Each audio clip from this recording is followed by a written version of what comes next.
Que o Senhor esteja com cada um de nós, hoje e sempre, e que a bênção da Tua palavra possa vir até nós mais uma vez, porque já temos lido a mesma, e estamos nesse instante rogando que a bênção que está por trás destas letras possam ser vivificada em nossas vidas, e que o mesmo Espírito Santo, que inspirou aos filhos do Senhor para registrar estas frases neste livro santo e sagrado para nós, que este mesmo Espírito Santo possa jorrar sobre nossas vidas nesse instante um ensinamento tão bom, tão gostoso como a chuva que chega numa terra sedenta e seca, Pai. E que assim as nossas vidas possam se deleitar naquilo que é a graça do Senhor. No nome de Jesus, o Teu Filho, nós te pedimos. Amém. Amém. Podeis sentar.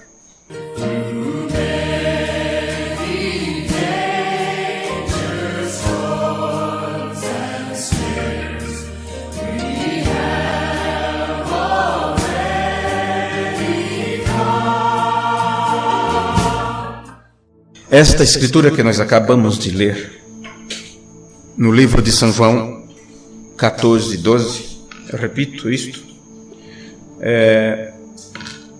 para que fique registrado, né, que não estava gravando ainda.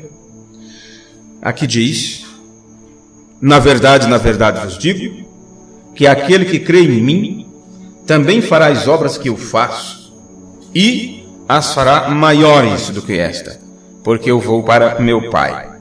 Esta escritura que você já leu tantas vezes e por 3 vezes já lemos neste culto, eu desejo passar isto para vocês e que fique bem registrado no entendimento vosso. Eu sei que eu me dirijo não só a vocês, mas aos irmãos que estão à distância nos ouvindo, e também futuramente, quando porventura isso chegar nas mãos das pessoas, que alguns esperam isto com corações ansiosos, não é? Para acompanhar este aprendizado sobre a doutrina de Cristo. Então eu quero deixar isso bem registrado para vocês, que isto que você acabou de ler é o ministério de um homem. Isto que você acabou de ouvir, das palavras de Jesus, isto é o ministério de um homem. Vários homens, vários pregadores, várias pessoas que oraram pelos enfermos, fizeram sinais, prodígios e maravilhas, vários, mas nenhum deles chegou a fazer, pelo menos uma boa porcentagem, daquilo que foi realizado através do ministério que Deus utilizou nesses últimos dias, através do seu servo, William Branham. Durante todo o percurso de 2000 anos de história, somente este pregador do Evangelho, por ter dedicado a sua vida a tal forma à vontade de Deus, e ter se humilhado a si mesmo, e nunca ter desejado nenhuma glória, nenhum nome, nenhum louvor, nada. Ele rendeu sua vida, rendeu seus direitos, rendeu sua vontade, a vontade do Deus Todo-Poderoso. E só poderia realizar obras maiores do que aquelas que Jesus fez, uma outra pessoa que, assim como Jesus, também se rendesse diante de Deus. Então que isso fique bem registrado, que esta escritura é o ministério de um homem.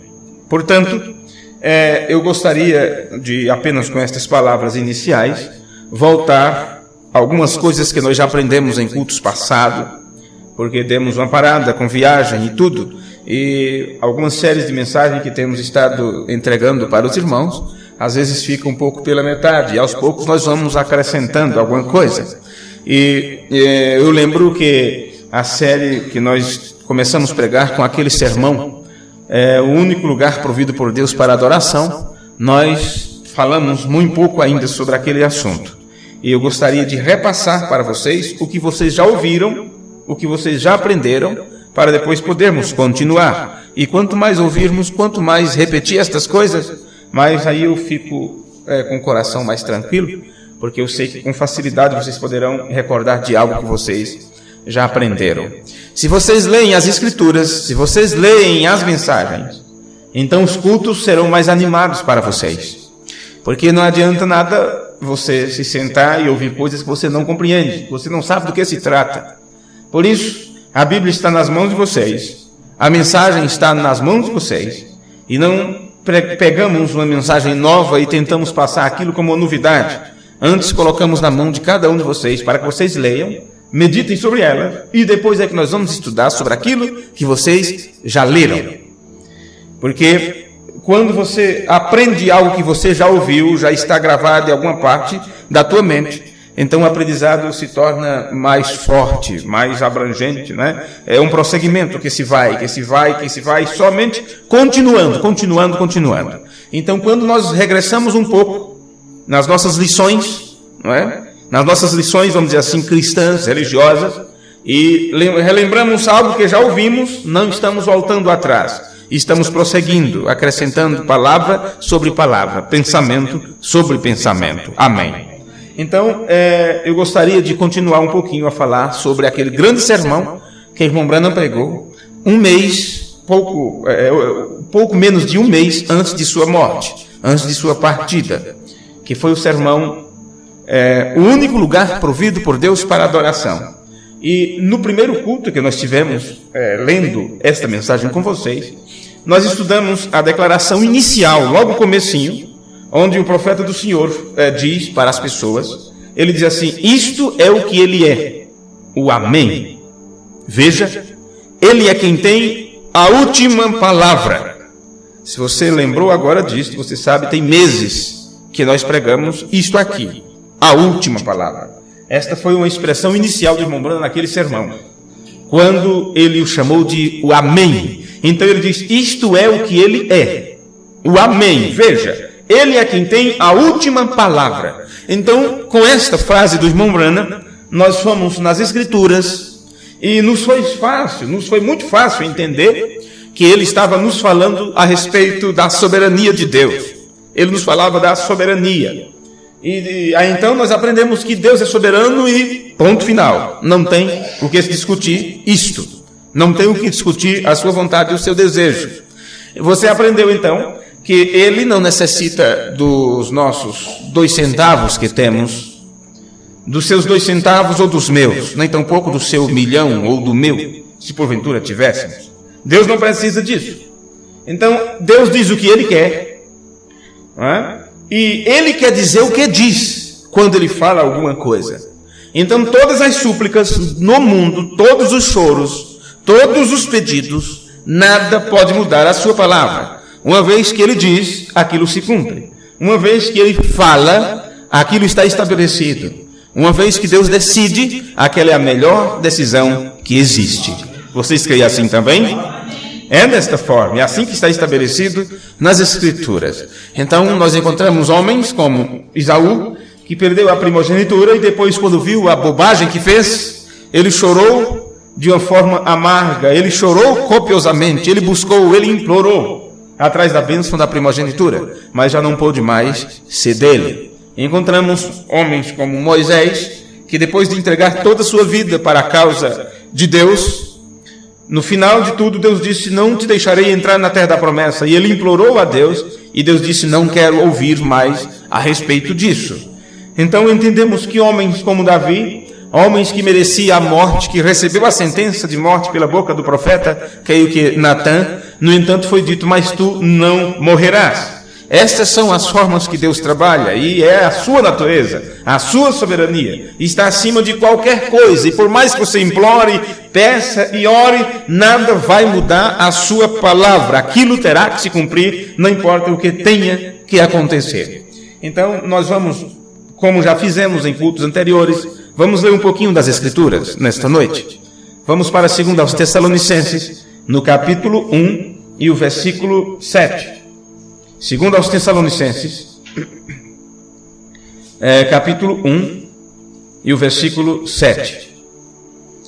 Se a Bíblia, Deus deixou ela para ser lida como algo de grande importância para nós, eu sei que hoje às vezes nós negligenciamos muito o que está escrito nesta palavra, tanto na forma de cumprir aquilo que aprendemos, como também na forma de nos aplicar a entender o que nela está escrito.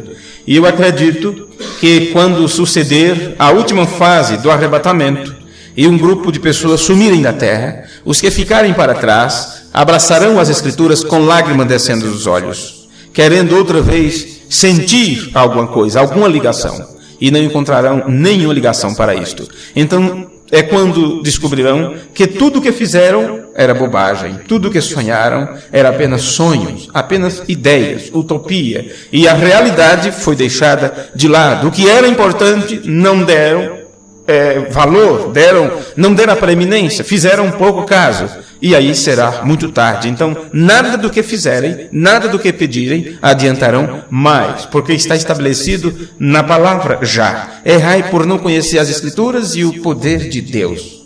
Então você não pare, não deixe de lado estas coisas, porque só lá na frente você verá o quanto que essas coisas são importantes para você. Segundo aos Tessalonicenses, capítulo 1, versículo 7. E a vós que sois atribulados, descanso conosco. Tem um tempo desse descanso, veja. Quando se manifestar o Senhor Jesus desde o céu com os anjos do seu poder. Observe aqui que chegaria este tempo, chegaria este momento, que seria quando os atribulados encontraria descanso. E o tempo de encontrar esse descanso, que se daria descanso ao cansado, era quando se manifestasse o Senhor Jesus. E se manifestar quer dizer se revelar. Isto trata do Apocalipse, isto é o que aconteceu já. Houve esta manifestação que foi profetizado nas Escrituras. E se alguém não encontrou descanso ainda nesta palavra, se alguém não encontrou descanso para a sua alma, eu não estou dizendo para o seu físico, mas para a sua alma, então a pessoa ainda não enxergou o que deveria estar enxergando já há muito tempo. Observe bem como está aqui nas Escrituras. Aqui diz, quando ele se manifestar, ou quando o Senhor Jesus se manifestar desde o céu com os anjos do seu poder. E quando foi que isto aconteceu? Que ele se manifestou com 7 poderosos anjos vindo da eternidade, trazendo para nós a completa revelação? Quando foi que isto aconteceu? Isto são coisas que estavam previstas nas Escrituras, mas quando chega o seu cumprimento, serão poucas as pessoas que poderão perceber isto, porque não é importante para os outros que não percebem. Eles estão procurando perceber outras coisas, entende? Mas não o que realmente deveriam ver. Então houve essa manifestação do Senhor Jesus no céu com os anjos do seu poder. E diz, versículo 8, como labaredas de fogo, tomando vingança dos que não conhecem a Deus. Você não viu fogo, você não viu labareda queimando ninguém, talvez porque você não saiba o que é a manifestação do pilar de fogo, e porque toda vez que ela se manifesta é como um fogo lambente de cor âmbar, que é uma mistura das 7 cores que compõem as 7 cores do arco-íris. Depois de todas juntas, elas dão a única cor âmbar, que é a cor da coluna de fogo, da glória da Shekinah. Isto desde o Antigo Testamento, no livro de Ezequiel, no livro de Apocalipse, no tempo que o irmão Brani estava pregando, quando se manifestou aquele algo sobrenatural, quando aquela planta cresceu enquanto ele pregava e ficou maior do que o púlpito, e você vê ali aquelas cores mostrando a labareda de fogo. O irmão Brani pregou isso na mensagem Fala a este monte, referindo-se àquele acontecimento daquelas fotografias que vocês conhecem muito bem, ou alguns de vocês conhecem muito bem. Ele se manifestou então com labaredas de fogo. E ele veio fazendo o quê? Tomando vingança dos que não conhecem a Deus e dos que não obedecem ao Evangelho de nosso Senhor Jesus Cristo. Porque ele veio como juiz supremo, trazendo a sua avaliação. Versículo 9. Os quais por castigo padecerão eterna perdição. Veja que mesmo o Senhor Jesus Cristo, aqui está tratando de Deus mesmo, vindo trazendo juízo, mas você vê que aqueles que desobedecem, eles receberão, eles padecerão. A Bíblia já foi muito clara mostrando que isto era algo que aconteceria depois. Os quais por castigo padecerão eterna perdição ante a face do Senhor e a glória do seu poder, quando vier para ser glorificado nos seus santos, e para se fazer admirável naquele dia em todos os que creem, porquanto nosso testemunho foi crido entre vós, estes santos, nos quais Deus se apresenta para ser glorificado neles, é dentro, é através de. Observe essas coisas nas Escrituras. Nesse tempo da manifestação do Senhor, ele veio para ser glorificado nos seus santos. Isso não trata-se de vinda para o milênio. Isso não trata-se de vinda em Apocalipse 19. Ele ali já vem coroado como Rei dos Reis e Senhor dos Senhores. Mas aqui está dizendo do tempo da sua aparição, quando ele vem para ser glorificado nos seus santos, naqueles que o ouvem, naqueles que creem, naqueles que obedecem, naqueles que creram no testemunho que foi dado, que foi apresentado. Por isso também rogamos sempre por vós, para que o nosso Deus os faça dignos da sua vocação. Vocação é como um chamamento, é uma chamada, é um convite, é algo assim. Então aqui Paulo está rogando por nós, orando pelos filhos de Deus, para que Deus nos faça dignos dessa vocação, desta chamada. Temos sido chamados para nos últimos dias recebermos a completa revelação de Jesus Cristo, recebermos esta manifestação de Deus mesmo no tempo que ele via para ser glorificado nos seus santos. Veja mais. E cumpra todo o desejo da sua bondade e a obra da fé com poder, para que o nome de nosso Senhor Jesus Cristo seja em vós glorificado e vós nele, segundo a graça de nosso Deus e do Senhor Jesus Cristo. Paramos por aqui esta leitura e vá rapidamente para o capítulo 2 desta mesma carta, segundo aos Tessalonicenses. Capítulo 2, apenas o versículo de número 1. Vamos ver aqui. Ora, irmãos, rogamos-vos pela vinda de nosso Senhor Jesus Cristo. E você sabe o que isso está nos dizendo. Ora, irmãos, rogamos-vos pela parúzia de nosso Senhor Jesus Cristo e pela nossa reunião com Ele. Porque no tempo que Ele se apresenta e diz, aqui estou, eu estou aqui, e William Moreno disse, meu ministério é declarar que Ele está aqui. Meu ministério é declarar a Ele que Ele está aqui, disse o profeta do Senhor. É neste tempo que os filhos de Deus reúnem-se em sua presença, nesta grande reunião que estava prevista, que aconteceria nos últimos dias. Esta reunião é em sua presença. Por isso, quando o profeta pregou o sermão em sua presença, ele mostrou que todos aqueles que estavam na presença de Deus, eles se tornaram nada. Eles caíam por terra. Agora, se você crê que está na presença de Deus, se você realmente crê que Deus está aqui, observe como você fica, como você se comporta diante de sua presença. E dependendo do seu comportamento, você mesmo pode ter a certeza se realmente está na presença dele ou não. Note, a Escritura nos diz que ele vem para ser glorificado em seus santos. E esta palavra glorificado vem da palavra grega endoxazo, a qual vem da palavra raiz doxa, como vocês já aprenderam. E doxa é uma palavra que significa juízo, valor ou avaliação. Especificamente uma opinião que envolve as três anteriores. Uma opinião que envolve juízo, valor ou avaliação. É disto que se trata a palavra doxa.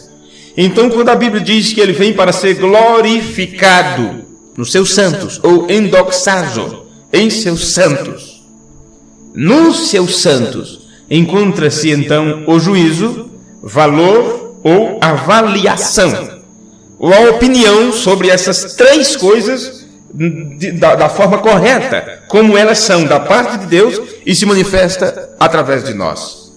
Você sabe que uma opinião é a culminação de uma avaliação. Primeiro você fez toda uma avaliação. Avaliou as duas partes, avaliou os dois lados, quem disse tal coisa e quem disse, quem fez, quem não fez, quem cumpriu ou não. Então você faz uma avaliação daquilo e então você expõe, expressa, leva adiante a sua opinião. Observe isto. O valor colocado sobre a avaliação mesma. Então isto é seu juízo sobre esta coisa. Quando você então dá a sua opinião, porque você já deve ter feito a sua avaliação. E a opinião que você apresenta, aquilo é o seu juízo. É o juízo quanto àquilo, ou o seu julgamento final a respeito daquelas coisas. E é interessante notar que a palavra referencial que a menciona nas Escrituras, também nos diz que a palavra é usada no Novo Testamento como uma boa opinião que o resultado dessa opinião, depois de haver sido feita a avaliação, o resultado disto é para louvor. Então, para que vocês não confundam o que é avaliação, juízo, e esta opinião de Deus mesmo, que vem para nós neste tempo final, quando Ele veio para ser glorificado nos seus santos.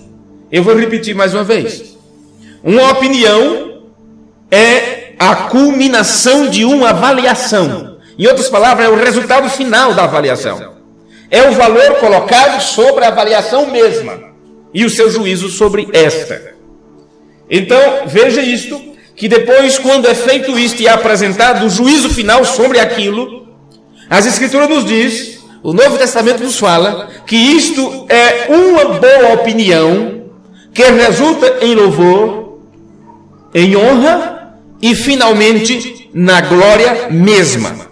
Onde começou, termina, porque estamos falando da palavra doxa, que é glória, onde Ele vem para ser glorificado nos santos. Então, depois de tudo feito, repito tudo outra vez, depois de ter feito a avaliação, resultando agora na opinião que você tem sobre o assunto, e você expressa o seu julgamento, então este julgamento depois será uma boa opinião que você apresenta, e aquilo, o resultado é louvor, honra e glória, outra vez, doxa, porque isso retorna de novo para Deus. Isto retorna de novo. Vamos para as Escrituras um pouquinho, em 1 Pedro, capítulo 1. Primeira epístola do apóstolo São Pedro, capítulo 1, versículo 3. Vamos ler a palavra do Senhor mais um pouquinho. Bendito seja o Deus e Pai de nosso Senhor Jesus Cristo, que, segundo a sua grande misericórdia, nos gerou de novo para uma viva esperança, pela ressurreição de Jesus Cristo dentre os mortos, para uma herança incorruptível, incontaminável e que não se pode murchar, guardada nos céus para vós, que mediante a fé estáis guardados na virtude de Deus para a salvação, já prestes para se revelar no último tempo. Veja que coisa. Em que vós grandemente vos alegrais, ainda que agora importa, sendo necessário, que estejais por um pouco contristados com várias tentações, para que a prova da vossa fé, muito mais preciosa do que o ouro, que é assim, olha, para que a prova da vossa fé, que é muito mais, viu? Muito mais preciosa do que o ouro, que perece, e é provado pelo fogo, se ache em louvor, e honra, e glória. E isto aonde? Na revelação de Jesus Cristo. Se você notou esta escritura final que acabamos de ler, aqui está nos dizendo que a prova da vossa fé, que é a prova da vossa revelação. E o apóstolo Pedro disse que, embora você esteja ainda contristados e tal, ele disse, é necessário isto, e que essas tentações, importa que você seja tentado, contristado com várias tentações. E se alguém chegar para você e dizer assim, olha, eu tenho ouro, eu tenho pedras preciosas, as lutas que você enfrenta, as lutas que o cristão enfrenta, é melhor do que isto. Você pode dizer, eu sou mais rico do que você. Você tem ouro, tem pedras preciosas, e eu estou tendo tribulações por ser crente, por ser filho de Deus. Eu sou mais rico do que você. A Bíblia diz isto, para que a prova da vossa fé, muito mais preciosa do que o ouro, que perece. Vem? E é provado pelo fogo. Esta prova da vossa fé se acha em louvor e honra e glória na revelação de Jesus Cristo. Bem, no versículo 8, diz assim, ao qual, não havendo visto, amais, no qual, não vendo agora, mas crendo, vos alegrais com gozo inefável e glorioso, alcançando o fim da vossa fé, a salvação das vossas almas, da qual salvação inquiriram e trataram diligentemente os profetas que profetizaram da graça que vos foi dada, indagando que tempo, ou que ocasião de tempo, o Espírito de Cristo que estava neles indicava anteriormente, testificando os sofrimentos que a Cristo haviam de vir, e a glória que se lhe havia de seguir, aos quais foi revelado que, não para si mesmos, mas para nós, eles ministravam estas coisas que agora vos foram anunciadas por aqueles que, pelo Espírito Santo enviado do céu, pregaram o Evangelho, para as quais coisas os anjos desejam bem atentar. Os anjos ficam atentos a isto. Os anjos não querem deixar passar nada dessas coisas. Portanto, cingindo os lombos do vosso entendimento, sede sóbrios e esperais inteiramente na graça que se vos ofereceu na revelação de Jesus Cristo. É nesse tempo da revelação de Jesus Cristo que esta graça suprema se manifesta em nossas vidas.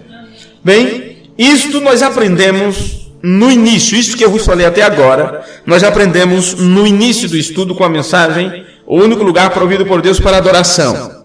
Nos sermões que se seguiram, aqueles primeiros, nós aprendemos também, examinamos um determinado parágrafo, onde o profeta irmão Branham, ele citou a Jack Moore, quando ele disse assim, Jack Moore disse para o irmão Branham, se as pessoas simplesmente pudessem aprofundar-se no que você está falando, todo obstáculo se apartaria do caminho. Vocês lembram desse culto? Alguém de vocês lembram disso? Nós pregamos umas 3 vezes, lemos esse mesmo parágrafo. Observe.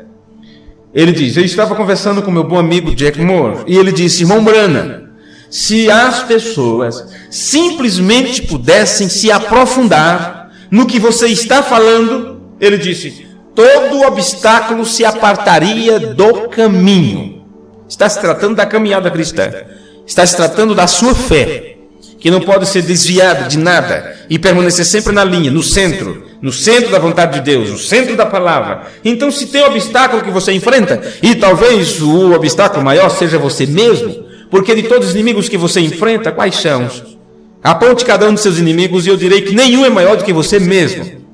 Porque você sabe, o seu maior inimigo é você. Se você conseguir vencer a si próprio, o resto sairá fora. Agora, quando você se aprofunda nas palavras proféticas, quando você se aprofunda na palavra de Deus, então você percebe que a única forma de você se tornar um vencedor em Cristo é você se desprender de si mesmo, se desprover de si mesmo, de suas ideias, pensamentos e intenções, de suas próprias vontades, suas próprias interpretações, e deixar Deus dirigir tua vida, deixar a palavra de Deus dirigir tua vida. É a única forma de você se aprofundar no amor de Deus, é se aprofundar naquilo que Ele estabeleceu na sua palavra, é ler a palavra e orar a respeito, ler a palavra e orar a respeito. Então nós encontramos que é sempre este o caso. Quando Deus envia um mensageiro, as pessoas constantemente, quando elas chegam a uma junção, e eu lembro que eu fui até ali no quadro, naquele tempo, e desenhei 2 riscos, eu desenhei um risco central, e depois subi um e outro para baixo, e mostrei para vocês que quando a pessoa se encontra naquele eixo, naquele trecho, não é? Que é uma bifurcação, é ali onde as pessoas não sabem que caminho seguir, que caminho tomar, muitos estacionam ali, outros voltam, dão as costas e voltam atrás, e não sabem que caminho seguir. E isso acontece quando se deixa para trás as palavras do mensageiro de Deus. Sempre que as pessoas deixaram para trás a mensagem que Deus enviou para a sua época, eles chegaram em uma encruzilhada e não souberam mais o que fazer. Então deixam as palavras do mensageiro de lado e aparecem ensinadores, homens achando que podem ensinar, homens se achando, se autotitulando mestres no ensino, e aí desencaminham todo o povo. E vai para um lugar que não deveria ir, vai para outros extremos que nunca deveriam levar quem quer que seja, porque você sabe o final disto como é que é. E isto acontece porque não se aprofundam naquilo que o mensageiro disse. O irmão Jack Moore disse que se as pessoas apenas pudessem se aprofundar nas coisas que o irmão Branham estava falando, todo obstáculo se apartaria do caminho. Às vezes o grande obstáculo de uma igreja é o próprio que está na frente, é o próprio líder. Às vezes o maior obstáculo para a sua caminhada são os seus pensamentos, são suas ideias, é a sua dureza de coração, é a sua forma dura de ser que não se dobra, que não dá o braço a torcer, que não volta atrás, que não pede desculpa, que não tem coragem de dar a mão à palmatória, e isso se torna um obstáculo. E tudo isso é porque não se aprofunda naquilo que o mensageiro trouxe. A razão porque o mundo está na forma que está, o mundo religioso, cristão, o mundo da mensagem, vamos dizer assim, a forma que cada um estão lutando entre si, brigando uns com os outros, cada um com opinião diferente, é porque não se aprofundaram naquilo que o mensageiro disse. E como já ficou estabelecido em toda era, em toda dispensação, o profeta de Deus disse: esse é um padrão que Deus usa. E quando ele disse que é um padrão, porque é um modelo que não deve ser quebrado, ele disse: Deus, quando envia um mensageiro, ele então, aquele mensageiro traz a mensagem de Deus para a sua época, Deus recolhe seu mensageiro, e depois a luz daquela mensagem segue adiante, através de homens que foram fielmente ensinados ao lado do mensageiro. Querer quebrar este padrão é ficar parado na beira da estrada sem saber por onde seguir.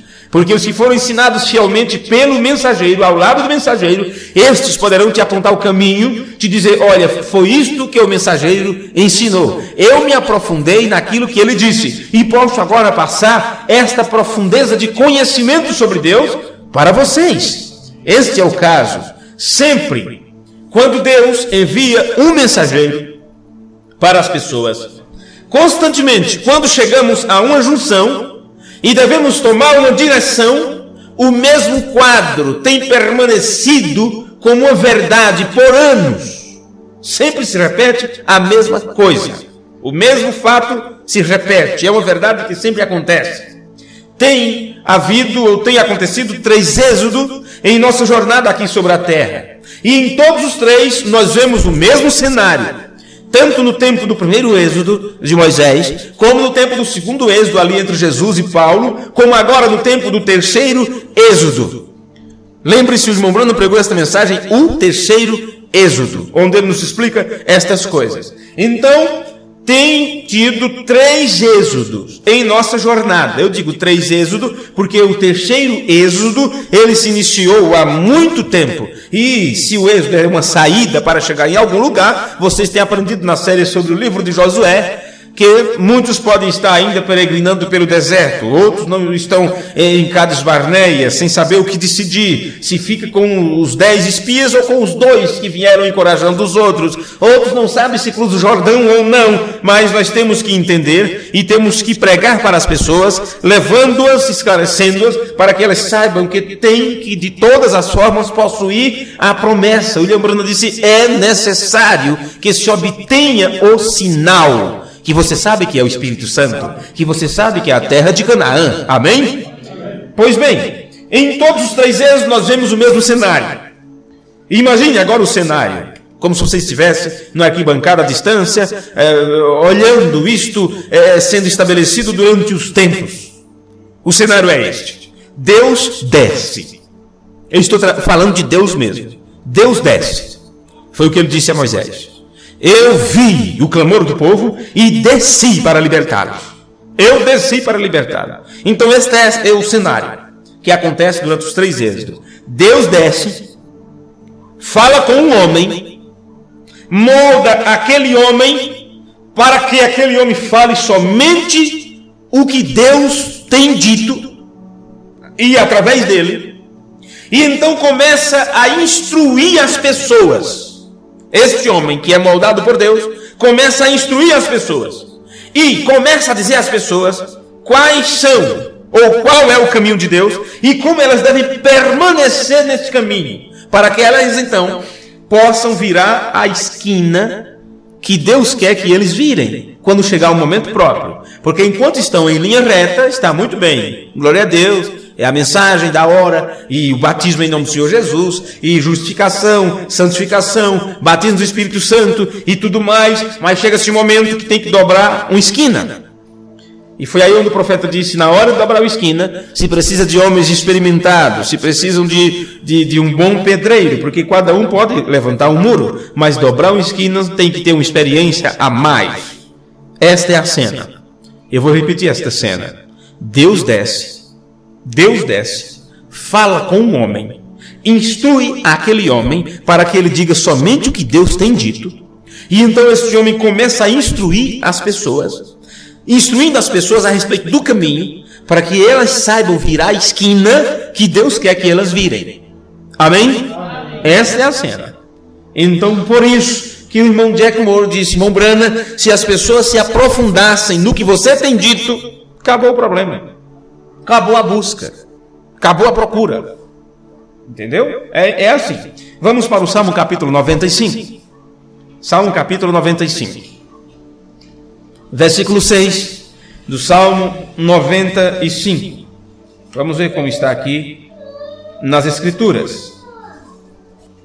Ó, vinde, adoremos e prostremo-nos, ajoelhemos diante do Senhor. Uma pessoa prostrada não quer dizer apenas que ela está ajoelhada, viu? Ela pode estar caída com o rosto em terra. Então aqui está: ó, vinde, adoremos e prostremo-nos, ajoelhemos diante do Senhor que nos criou. Então aqui está tratando daquele que nos criou, o único que pode criar, o único que é criador. E William Branham disse: este só pode ser Deus mesmo. Só Deus é criador. Não importa se para criar ele usou o Logos no princípio, seu filho. Não importa se para criar moscas Moisés teve que falar a palavra, para trazer rãs, para trazer a praga de piolhos e tudo mais. Não importa se para criar esquilo precisou que William Branham falasse a palavra. Não importa através de quem ele trabalha, mas você tem que saber que só Deus é quem pode criar. Ele criou através de Jesus Cristo. Só Deus pode criar. Veja: ajoelhemos diante do Senhor que nos criou, porque Ele é o nosso Deus, e nós, povo do seu pasto, e ovelhas da sua mão. Se hoje ouvirdes a sua voz, não endureçais os vossos corações, assim como na provocação e como no dia da tentação no deserto, quando vossos pais me tentaram, me provaram e viram a minha obra. Aí ele diz: 40 anos estive desgostado com esta geração. Imagine 40 anos Deus desgostoso com o povo. E era um povo chamado povo seu povo. Eu não sei se durante esse tempo que esta mensagem tem vindo, que já tem sido mais de 40 anos, que tipo de gosto Deus teve com estas pessoas. Porque vendo os resultados hoje, os resultados não são tão agradáveis, não são tão bons. Então você percebe que uma peneira está sendo feita e que está cada vez mais ficando como um funil. E você descobre que no final de tudo, bem poucas pessoas estão interessadas em aprender realmente o que é a mensagem. Que cena é esta que acontece nos 3 Êxodos? Quando Deus desce, fala com o homem, instrui este homem, molda este homem, para que este homem diga apenas o que Deus quer que seja dito. E então este homem começa a instruir o povo, para que o povo saiba virar a esquina na hora certa. Este é o padrão, esta é a cena que se desenvolve nos 3 Êxodos. E você percebe que são pouquíssimas as pessoas que estarão interessadas em aprender isto e viver isto, e deixarem de ser apenas ouvintes da mensagem, mas praticantes da mensagem. Vamos continuar. 40 anos estive desgostado com esta geração e disse: é um povo que erra de coração. Sabe o que é isto? No entendimento, eles erram no seu entendimento, na forma de entender as coisas. Deus diz, Deus é tão claro, mas eles procuram entender tudo diferente. Eles procuram ver onde não está nada ali. E onde está, eles não conseguem ver nada. Onde Deus se mostra, eles não conseguem ver. Então fica procurando Deus onde Deus não está. Não vou entrar em detalhe em coisas assim, porque tantas coisas já aprendemos sobre isso e aprenderemos ainda. Veja, é um povo que erra de coração e não tem conhecido os meus caminhos. A quem jurei na minha ira que não entrarão no meu repouso. Por que não entram no repouso? porque não andam pelo caminho. E que caminho é este? Qual é o caminho? Aquele que o profeta de Deus instrui as pessoas como devem seguir. Aquele é o caminho. E quando ele diz qual é o caminho, ou a forma de fazer e realizar, você descobre que isto é algo para ser feito de tal forma que você não pode se desviar nem para a direita nem para a esquerda. Este é o caminho, segui nele sem vos desviardes nem para a direita e nem para a esquerda. Se você for para a direita, é um extremo. Se você for para a esquerda, é outro extremo. Então, quando você faz isto, você prevarica. E quando você prevarica, você excede os limites. Quando você excede os limites, você foi além do que deveria ir, fez além do que deveria fazer, ou deixou de fazer o que estava estabelecido para que você fizesse. Então você vai ou para a direita ou para a esquerda. Quando o mensageiro, quando aquele que está em cena provocando este êxodo ou esta saída, e ele vai na frente como um guia, porque ele também está guiando, mas também está sendo guiado, está sendo liderado, está sendo liderado, ele está ali para apontar o caminho, nos mostrar a vontade de Deus, o que Deus exige, o que Deus quer, e você diz, mas não tem nada na Bíblia falando disso para os nossos dias, a Bíblia não fala disso, tem hoje, naquele tempo não tinha, então... Mas Deus mandou um profeta para hoje nos apontar o caminho, para nos dizer como fazer, como nos comportar. Ah, mas eu não vejo tal coisa nas Escrituras, nem existia naquele tempo, mas hoje existe. E quando o profeta entrou em cena, ele falou contra aquela coisa, ele falou contra aquilo, porque ele veio para nos mostrar a esquina que deveríamos virar, porque a Bíblia te mostrou até ali, lá na frente tinha um canto para ser virado, e precisava de um homem instruído para fazer isto. Por isso, Jack Moore disse, Mombrana, se as pessoas simplesmente se aprofundassem no que você fala, tudo estaria concluído.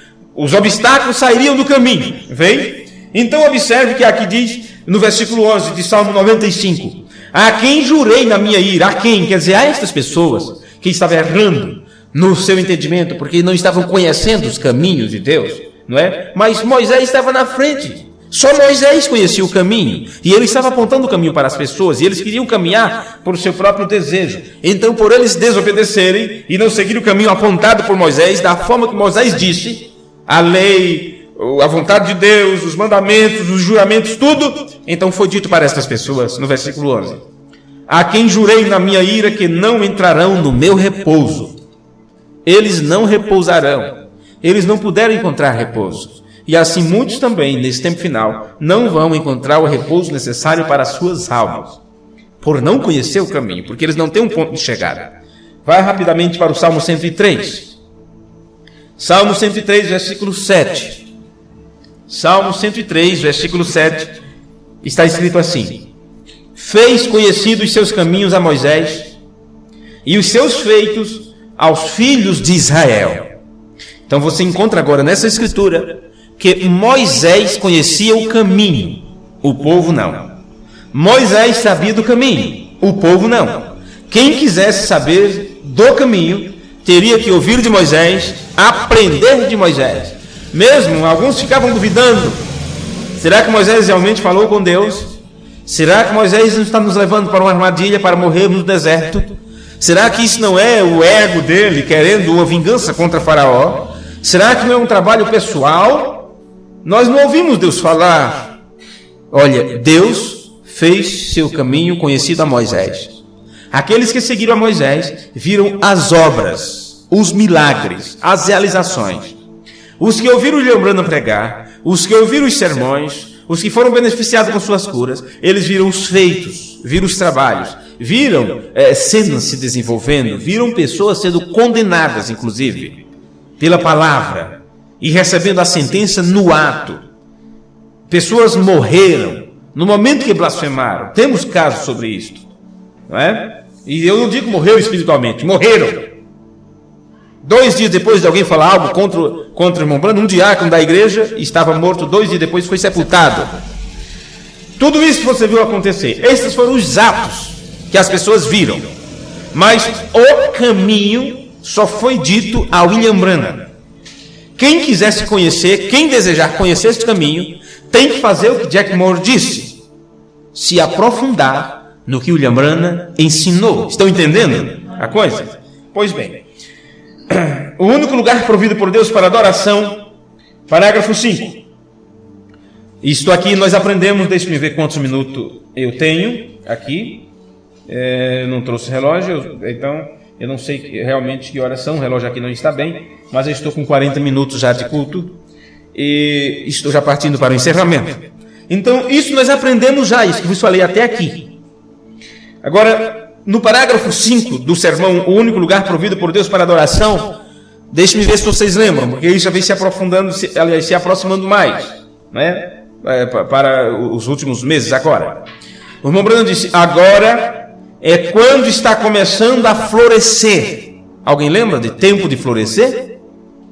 Agora é quando está começando a florescer. Está começando? A palha está separando-se para que o trigo possa ficar livre. Mantenham-se reverentes em oração. Recordem, os que esperam no Senhor terão novas forças. Amém. Isso está no parágrafo 5 da mensagem O Único Lugar Provido por Deus para Adoração. E nós tivemos um culto especialmente com este parágrafo, onde ele diz que a casca está se afastando. E a casca está se afastando agora para que o trigo possa ficar exposto, para que o trigo possa aparecer. E a palavra para, nós aprendemos que é uma conjunção, e uma conjunção é uma palavra usada para enlaçar pensamentos ou ideias. Aprendemos tudo isso aqui, viu? Uma palavra para é uma conjunção, e uma conjunção é uma palavra usada para enlaçar pensamentos e ideias. Você tem um pensamento, você tem mais um pensamento, ou uma ideia. Então a palavra para une, ela enlaça essas coisas aqui.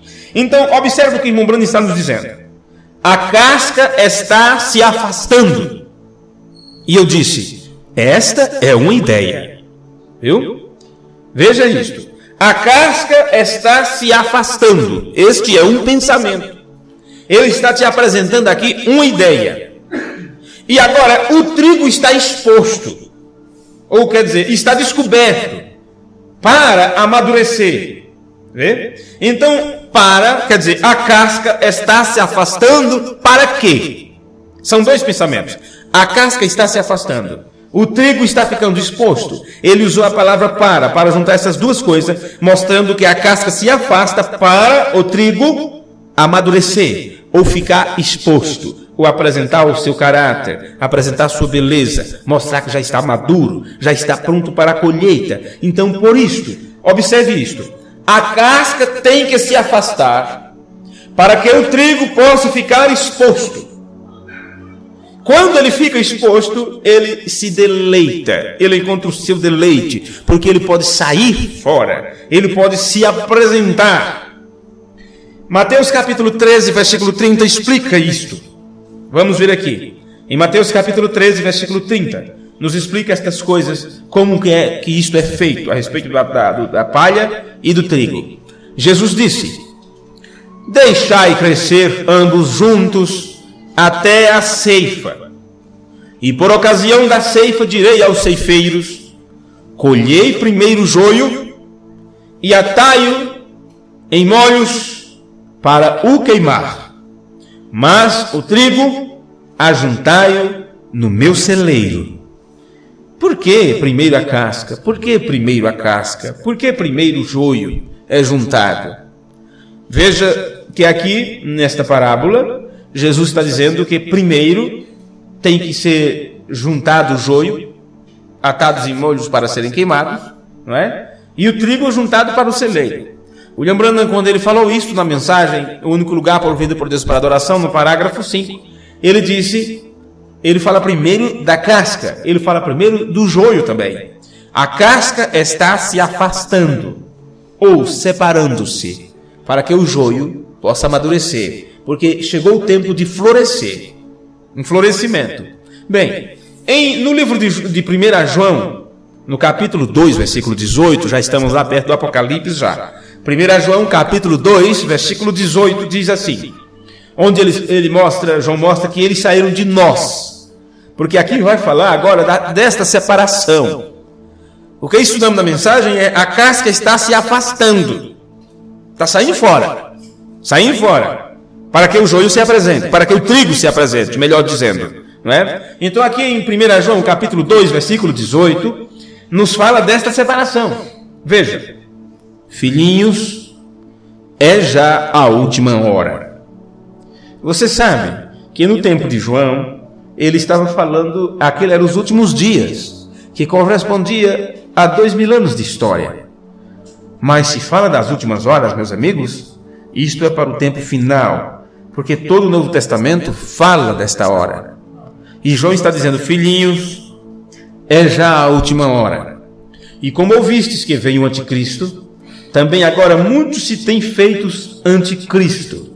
Veja que o William Branham pregou tantos sermões, ensinou sobre a doutrina durante tantos anos, mas já foi indo para o final do seu ministério, quando ele pregou os ungidos dos últimos dias. Os ungidos dos últimos dias. Mostrando destes que são falsos com uma unção verdadeira. No entanto, são falsos. E são falsos Cristos. São falsos ungidos. Eles não são falsos Jesuses. Eles são falsos Cristos. Que são falsos ungidos. Veja. Também agora muitos se têm feito anticristos. Que é falsos ungidos. Por onde conhecemos que é já a última hora.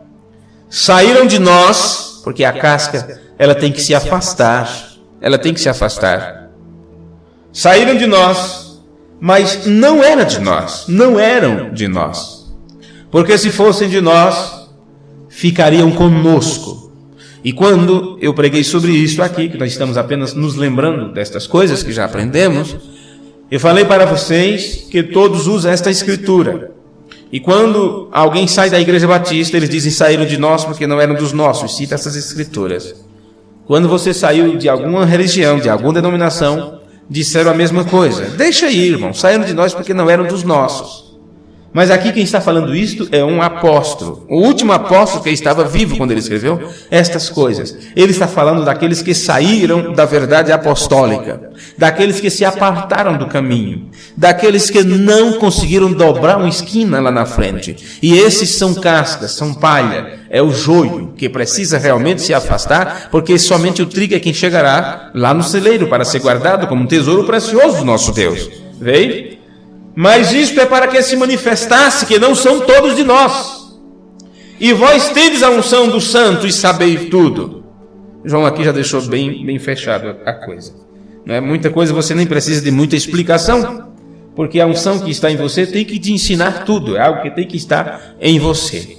Pois bem, antes de encerrarmos, vamos ler mais uma escritura aqui, porque para poder fecharmos o pensamento, o irmão Branham disse sobre florescer. Que isto é para o trigo, é o tempo de florescer. Ele diz assim, é tempo de florescer, está acontecendo. A casca está se afastando para que o trigo chegue a amadurecer. Vamos para o livro de Gênesis, capítulo 1, e o versículo 3 a 11, rapidamente. Gênesis 1, versículo 3. E disse Deus, haja luz, e houve luz. E viu Deus que era boa a luz, e fez Deus separação entre a luz e as trevas. Estamos lendo isto porque estamos falando sobre separação. E Deus chamou a luz dia, e as trevas chamou noite. E foi a tarde e a manhã o dia primeiro, e disse Deus, haja uma expansão no meio das águas, e haja separação entre águas e águas. E fez Deus a expansão, e fez separação entre as águas que estavam debaixo da expansão, e as águas que estavam sobre a expansão, e assim foi. E chamou Deus a expansão céus. E foi a tarde e a manhã o dia segundo. Você vê que aqui fez separação entre as águas que estavam debaixo da expansão e as águas que estavam sobre a expansão. Se a expansão ele chama os céus, então você encontra águas agora embaixo e em cima. Então você vê que a água embaixo, depois ela começou a minar para regar a terra. Mesmo tendo a parte molhada e seca, terra e mar, mas a parte da terra era regada da água que estava por baixo, que vinha de baixo. Ficou uma água reservada na parte de cima. E aquilo só depois de muito tempo foi que aquela água caiu. Tudo já estava pré-ordenado. Aquilo aconteceria para destruir a geração que se afastasse do caminho. E agora tem guardado não é água, é fogo, para queimar a casca que tem se afastado do caminho. E disse Deus, versículo 9: ajuntem-se as águas debaixo dos céus no lugar, e apareça a porção seca, e assim foi. E chamou Deus a porção seca terra, e ao ajuntamento das águas chamou mares. E viu Deus que era bom, e disse Deus: produz a terra erva verde, erva que dê semente, árvore frutífera que dê fruto segundo a sua espécie, cuja semente está nela sobre a terra, e assim foi. Bem, a separação aqui é só para um grupo, viu? A separação aqui é só para um grupo. Enquanto é separado para um grupo, é reunião para outro. Enquanto alguém se separa de uma comunidade religiosa, é separação da lei. Mas quando ela se junta com o povo para estudar a palavra e para aprender sobre Deus mesmo, então elas não estão se separando, elas estão se ajuntando, porque é tempo de florescer, é tempo de dar frutos, porque são árvores que foram plantadas e que devem dar fruto na estação própria, como você encontra nas Escrituras. Então, ele chama de separação, o outro chama de reunião, de ajuntamento, de estar junto. E é por isso que nesta continuidade nós encontramos em Mumbana falando: haverá outro reavivamento, como vocês sabem. Então aqui, enquanto é separação para um, é reunião para outro. E estes que se reúnem, eles chegam ao tempo de florescer. Mas aqueles que se separam, aqueles que se afastam do caminho, porque são palha, eles não têm mais o que florescer. Eles estão prontos para serem queimados para o fogo. Um floresce, o outro se queima. E veja que a semente, depois dela pronta, depois dela colhida, ela está apta para outra vez gerar, outra vez produzir, outra vez crescer e frutificar. Mas a palha não, a palha tem que ser exterminada, tem que queimar. Um tem continuidade, outro não. Um termina, mas outro prossegue. Para um é tempo de morrer, de queimar. Para outro é tempo de florescer. Esta é a etapa de maior plenitude da estação. É quando chega o tempo das plantas florescer. Quando chega o tempo dela darem as flores. E você sabe que depois das flores vêm os frutos. É o período de maior vigor. Na realidade, é o período no qual a fruta está começando a aparecer. É o tempo de florescer. É quando a fruta começa a aparecer. E se William Branham disse, nesse tempo, quando ele pregou esse sermão, o único lugar provido por Deus para adoração, que é tempo de florescer e que já está começando isto, e dentro deste acontecimento ou deste florescimento, a casca estava se afastando para poder o trigo amadurecer ou ficar exposto diante da luz, diante do sol. Então você entende isto. Uma árvore, ela deve florescer. Então ela começa a dar flor. E a flor começa a se evoluir. E daquela evolução da flor, chega para uma fruta verdadeira. Então nós vemos que o afastamento da casca é uma característica da natureza, que aquilo vai surgir, que aquilo vai acontecer. Não tem como se evitar isto, porque o trigo, ele chega a esse momento que ele não suporta mais a casca em volta de si. Ele não suporta e também não precisa. Ele precisou por um tempo. É a forma de Deus trabalhar. Vamos colocar de pé e vamos ler a última escritura. Em João capítulo 3, versículo 17 aqui, está escrito, João 3,17, porque Deus enviou o seu Filho ao mundo, não para que condenasse o mundo, mas para que o mundo fosse salvo por ele. Quem crê nele não é condenado, mas quem não crê já está condenado. Por isso a casca se afasta para ser queimada, viu? Porque ela já está condenada, a sentença dela é fogo. Porquanto não crê no nome do unigênito Filho de Deus. E a condenação é esta, que a luz veio ao mundo. Como é que a luz vem aqui?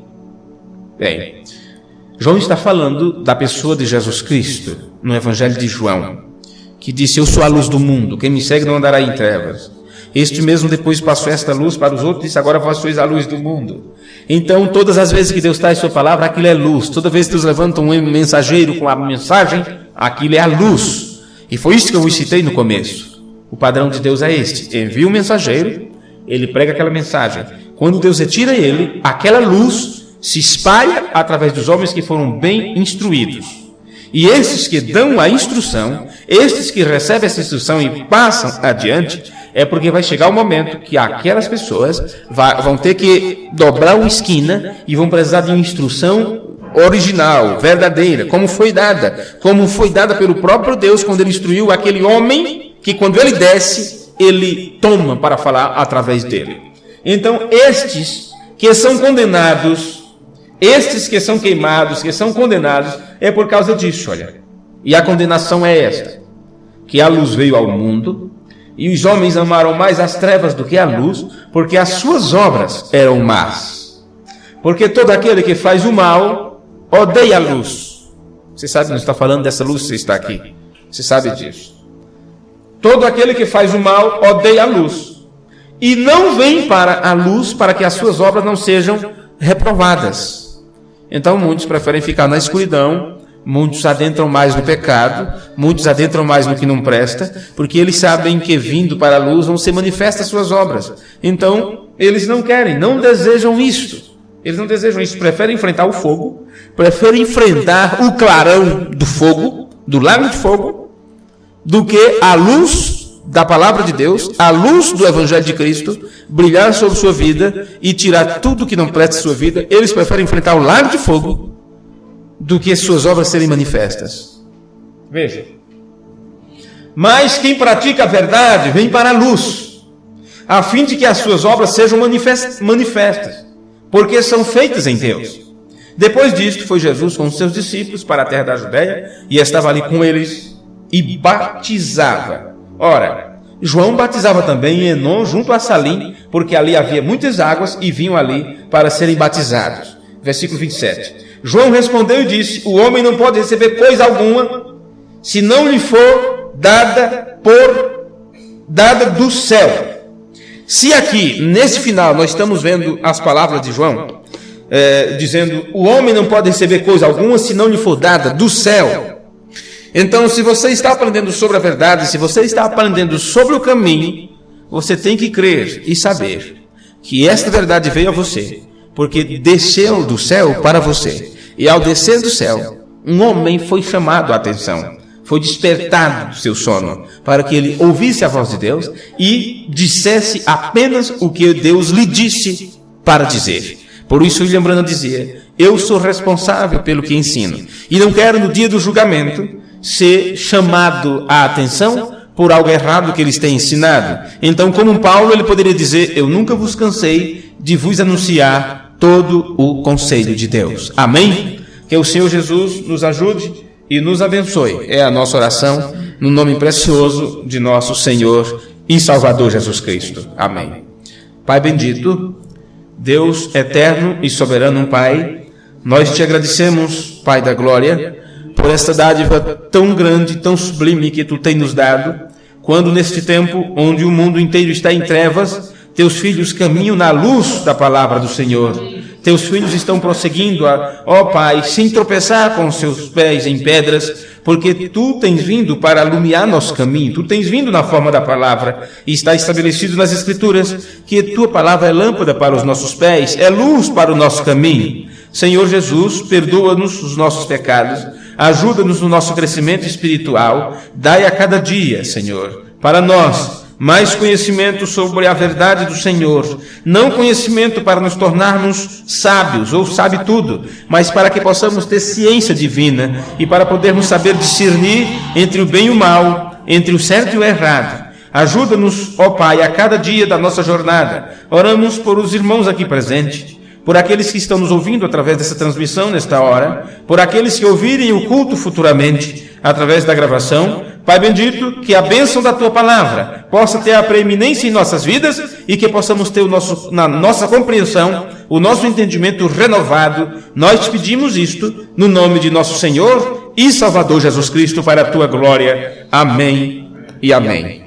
Deus vos guarde, que possamos ter nossas vidas rendida a Ele. Eu quero cantar apenas algumas estrofes do hino Quão Grande És Tu, do hino 526, enquanto vocês podem despedirem-se um do outro. Grandioso és Tu, hino 526. Senhor meu Deus, quando eu maravilhado contemplo a tua imensa criação, a terra e o mar e o céu todo estrelado, me vem falar da tua perfeição. Então minha alma canta a ti, Senhor. Grandioso és tu, grandioso és tu. Então minha alma canta a ti, Senhor. Grandioso és tu, grandioso és tu. Quando as estrelas estão de mim distante, vejo-a brilhar divino esplendor. Relembro, ó Deus, as glórias cintilantes que meu Jesus deixou por meu amor. Então minha alma canta a ti, Senhor. Grandioso és tu, grandioso és tu. Então minha alma canta a ti, Senhor. Grandioso és tu, grandioso és tu. Olha as florestas murmurando ao vento, e tu plantaste cada pé. Recordo a cruz, o lenho tão cruento, e no teu filho afirmo a minha fé. Então minha alma canta a ti, Senhor. Grandioso és tu, grandioso és tu. Então minha alma canta a ti, Senhor. Grandioso és tu, grandioso és tu. Aleluia. Que o Senhor vos abençoe, Deus os guarde e até sexta-feira, se o Senhor nos permitir. Muito obrigado por hoje. Obrigado a todos vocês.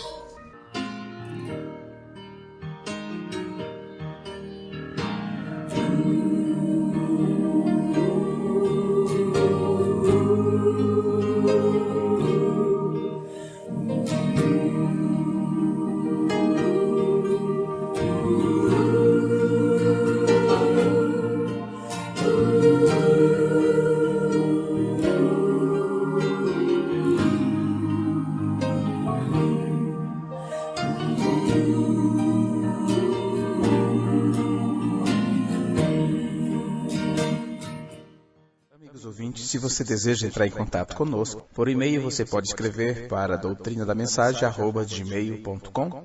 Acesse nosso site na internet www.doutrinadamensagem.com.